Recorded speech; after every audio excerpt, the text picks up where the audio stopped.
আজ ক্লাস থেকে বাড়ি ফিরে শ্বশুরবাড়িতে যাব বলে আর চেঞ্জ করিনি। তো খাওয়া দাওয়া কমপ্লিট করে যাওয়ার জন্য তো আমি প্রস্তুত হয়েই গেছিলাম। আর এদিকে দেখো সাহেববাবু কিছুতেই ড্রেস পরছে না, মানে ও যাবেই না এই রকম। তো ও এখানে এলে আর ওই বাড়িতে যেতেই চায় না, কোনো মতেই না। দেখো, আর বরমশাই বাড়িতে থাকলেও আমাদেরকে নিতে আসেনি, কারণ বাড়িতে একটু কাজবাজ করছিল। অনেক রকমই তো কাজ থাকে, তো সেই জন্য ভাইয়ের সাথেই যাব আজকে।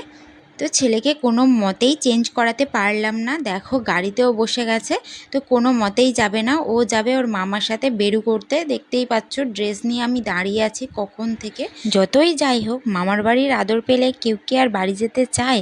তো দেখো শেষমেশ ছেলেকে তো ঘুরিয়ে আনতেই হলো।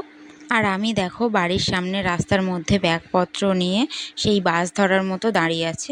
শেষমেশ ঘোরা হলো বাবুর। তো অনেক ভুলিয়ে ভালিয়ে দেখো মাকে টাটা করে দিয়ে শেষমেশ আর কি বাড়ির দিকে রওনা দিয়েছি।